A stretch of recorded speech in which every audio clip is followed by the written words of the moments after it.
Hello students, welcome to the online classes of Geography of class 12. This is chapter number 3 of your class, that is of your fundamental human geography, and this is the first class of that chapter. In this, I am going to discuss about the topics, that is attributes of population composition, sex composition, age structure and age sex pyramid. Now the first topic that I am going to discuss is about the attribution of population composition. Now attributes of population composition means when we say anything about a population of a society, first we are going to think that what is the age category. The age is that whether they are having a working capacity, whether their dependent capacity is more or the working capacity is more. That means we deals about the different age categories. Then where they are staying. Are they staying in urban areas or they are staying in the rural areas? So the place of residence. Education, whether they are highly literate or whether they are having low level of literacy. Education. Sex ratio, is the male population more in number or female population is more in number? That indicates the sex rate. Occupation, are they engaged in agricultural activity or they are engaged in industrial activity or they are engaged in any services? So that will tell about the level of occupation. And what is the average life of that population group? That will indicate the life expectancy rate of that population. So these are the 6 attributes of population composition. Now the next topic that I am going to deal up is with the sex composition.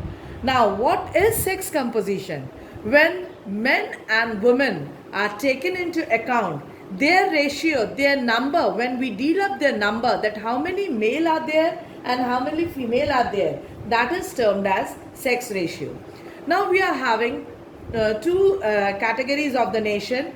Rather, I am going to say 3 categories of the nation: developed, developing and underdeveloped. But normally we make a comparative study between the developing and the developed, because underdeveloped is totally having a different category of the sex ratio because their population level is very low. Now next, or if they are having more population also, always over there the sex ratio is not at all favorable for the women section. Now in the developing countries, it is a male dominated society. If we take example of India, it is a male dominated society. So what will be the way to calculate the sex ratio? We are having numerator with female population and denominator with the male population. Why? Because it is more in number. Or else we can say the number of females per 1000 males. It is just the opposite in the developed nation, just the vice versa of the India. If we see the European countries, there the females are more in number compared to the male. So the numerator is the male population and denominator shows the female population. Or in other words, the number of males per 1000 female is that is the sex ratio of the westernized countries. Now there are some facts related to this sex composition. Now before going to the facts, let me say about it that importance of sex composition. What is the importance of sex composition? Now when we see the sex composition, what thing we can assess? We can assess the status of the woman in a society. If the sex ratio is favorable to men, that means the status of women is good in the society. If the sex ratio is unfavorable to women, that means they are having the poor economic status in the or poor socio-economic status in the society. Now, sex ratio is unfavorable to women. Why? Because if we take example of our country, there is lots of gender discrimination. Gender biasness is there. Male dominated society, that means the privilege is given to the male section or the male society compared to the female society. Now what are the reason why sex ratio is unfavorable in these countries? Number 1, lower socio-economic status of the women. They doesn't have their proper status in the society. They think that a low level of literacy rate, girls are taken into account to do the work of the household. So the education is not important for them. Specifically, it is their case for the rural areas.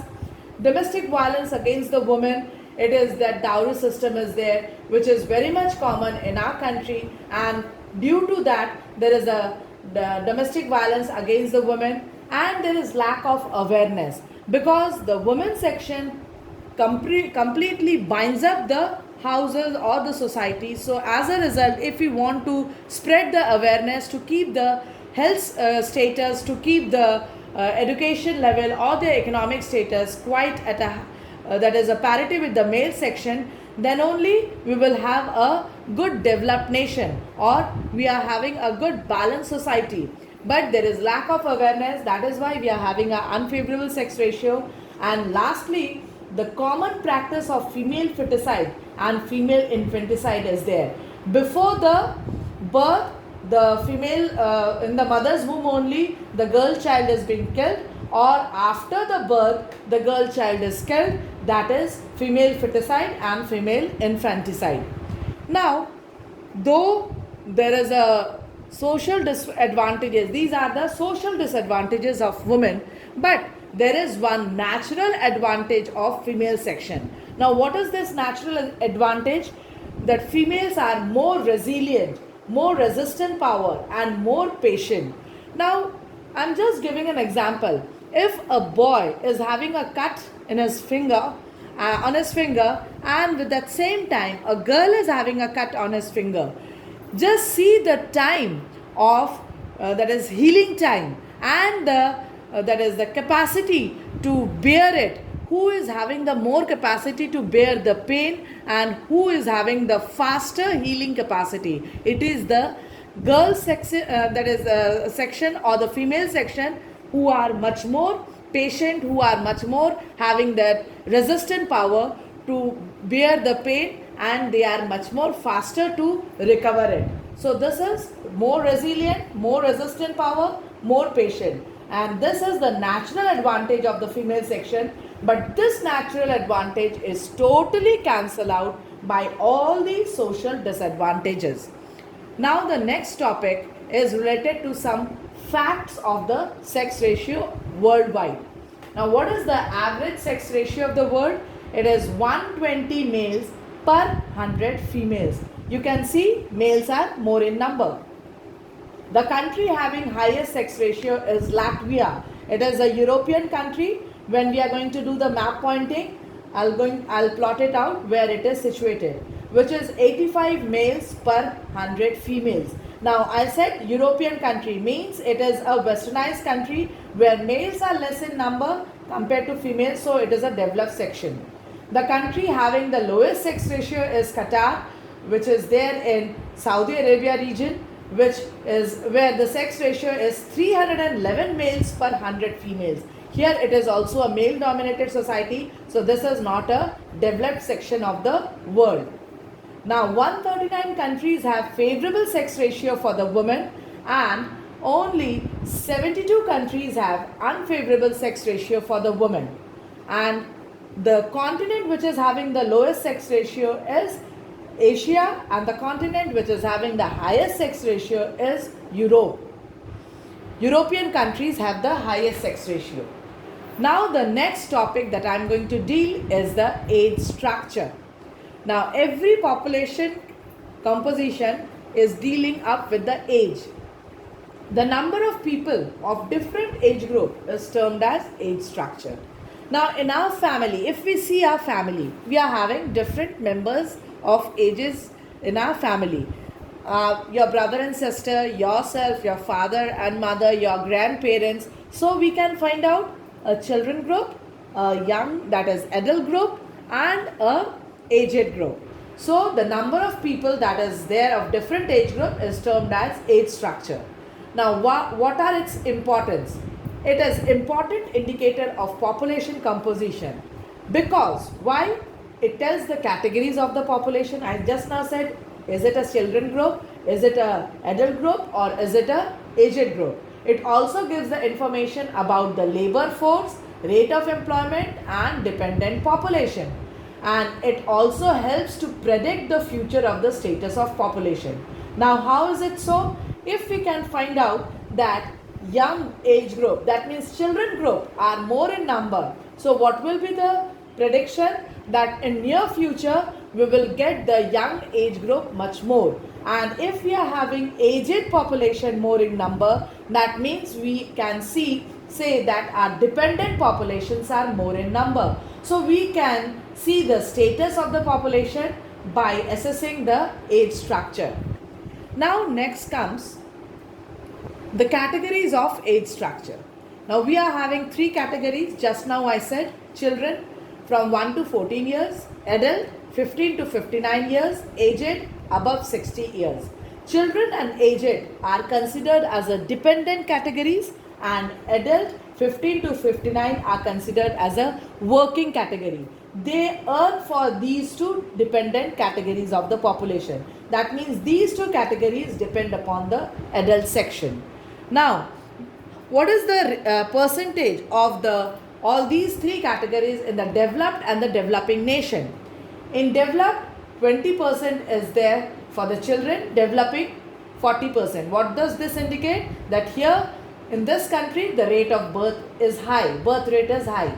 Adult, developed 60%, developing 65%. What does this indicate? That their life of expectancy rate is more. That means they are having much more advanced society, they are able to maintain their population, they are good in health structure. That is why their adult section, their working capacity is more, so they are developed, and here the working capacity percentage is less. That is why they are developing in nation. Aged, developed is 40%, developing is 25%. Now the aging population, the number of the people which are more in the aged category, it is the developed. Here indicates their entire status of the health, their that is the life expectancy rate, their proper nutritive food conditions, which is more in developed. That is why they are having more aged population, that is also termed as aging population. And developing, it is less because they are not having that, with that parity their health structure is, or their that is the medical facilities are not so upgraded, or what we can say, the diet of the nutritive food, their that is the condition is not according to the parity with the developed nation. So these are the percentage of the children, adult and aged that is categories of the population under the two countries, developed and developing. Now next I am going to proceed with the next topic, that is the last topic for today, age sex pyramid. Now, what is age sex pyramid? It is just a structure which refers to the number of females and males in different age group. In a same structure where we can see how many males are there, how many females are there, we can assess the rate of the birth and the death rate. Now, the shape of the pyramid reflects the characteristics of the population. Now, it also reflects the level of the development of a nation.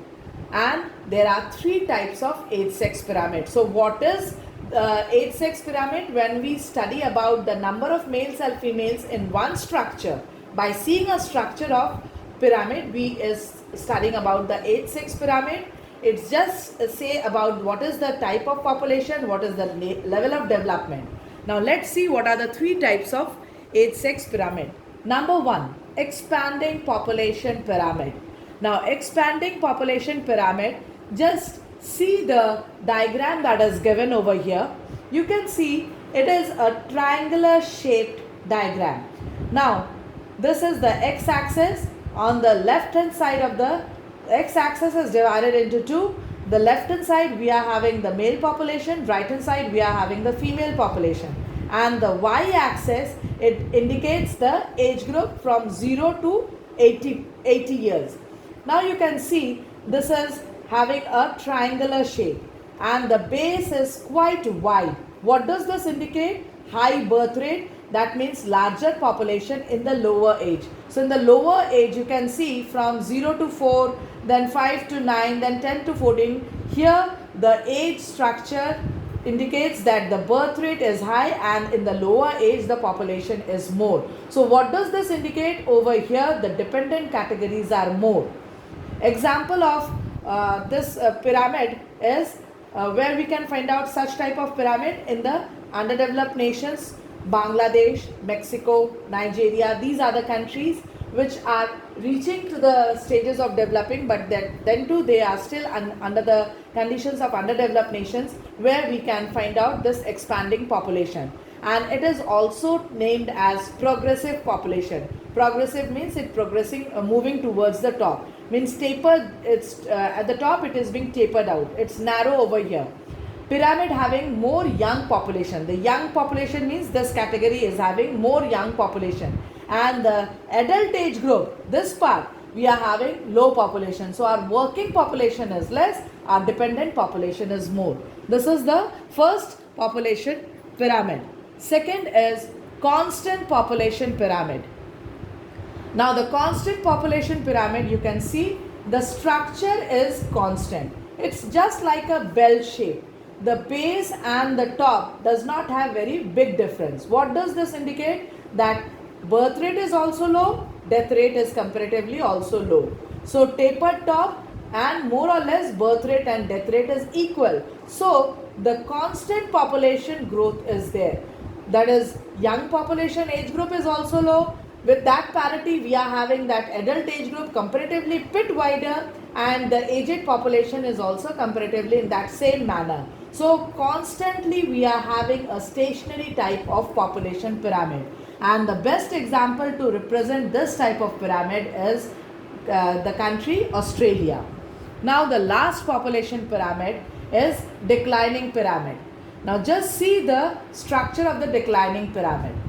Here you can see that aging population means above, over here we are having a wider section, and here we are having comparatively less wide. So the lower group is having less, but as the adult age group is being reached, or what we can say near about the aged group, here we are having the more category of the population. So base is also narrow and the top is also narrow, but bit wider in the middle. So what does this indicate? That low birth rate, low death rate, but having much more life expectancy rate, higher life expectancy rate. Now growth is either negative or zero. That is why it is having a declining pyramid, and it is also termed as regressive pyramid. The expanding was named as progressive pyramid, the declining is termed as regressive pyramid, and the constant is termed as stationary pyramid. The best example to represent this type of pyramid is Japan. So these are the three types of the 8 sex pyramid that we discussed today. Now if you are having any questions related to the topic that we have discussed, just mention it in the comment section, and thank you for following the class.